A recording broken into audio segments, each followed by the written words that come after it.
ఏ మాటకా మాట మన తెలుగులో చాలా వరకు మల్టీ స్టారర్ సినిమాలు చాలా తక్కువగా ఉంటాయి.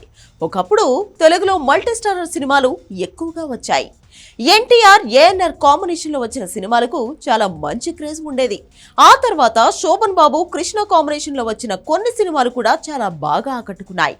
అయితే ఆ తర్వాత ఆ రేంజ్ లో ఉన్న హీరోలు కూడా మల్టీ స్టారర్ సినిమాలు చేయడానికి అస్సలు ఇష్టపడలేదు. చిన్న చిన్న హీరోలు అప్పుడప్పుడు మల్టీ స్టారర్ సినిమాలు చేస్తున్నా పెద్ద హీరోలు మాత్రం మల్టీ స్టారర్ వైపు ఇంట్రెస్ట్ చూపించడం లేదు.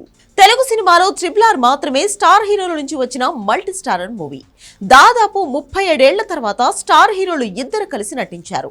అయితే నందమూరి బాలకృష్ణకు, అక్కినేని నాగార్జునకు కొన్ని మల్టీ స్టారర్ సినిమాలు ఆఫర్లు వచ్చినా సరే వీళ్ళు మాత్రం అవి చేసేందుకు ఇంట్రెస్ట్ చూపించలేదు. బాలకృష్ణ నాగార్జున కాంబినేషన్ లో మల్టీ స్టారర్ సినిమా చేయాలని కొంతమంది నిర్మాతలు ప్రయత్నాలు చేశారు. ముఖ్యంగా గుండమ్మ కథ సినిమా రీమేక్ చేసేందుకు కష్టపడ్డారు.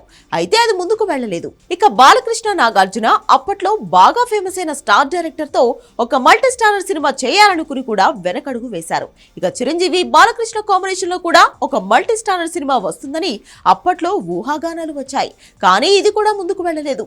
అయితే ఇప్పుడు వీళ్ళిద్దరూ కలిసి నటించడానికి ఇంట్రెస్ట్ చూపిస్తున్నారు. అయితే బాలకృష్ణ మహేష్ బాబుతో కూడా ఒక సినిమా చేసే అవకాశం ఉందనే ప్రచారం జరిగింది. పూరి జగన్నాథ్ వీళ్ళిద్దరి కాంబినేషన్ లో ఒక సినిమా చేయాలని ట్రై చేసి తర్వాత వెనక్కి తగ్గారు. అయితే పూరి జగన్నాథ్ వీళ్ళిద్దరితో సెపరేట్ గా సినిమాలు చేశారు. మహేష్ బాబుతో బిజినెస్ మ్యాన్, బాలకృష్ణతో పైసా వసూల్ సినిమా చేశారు పూరి.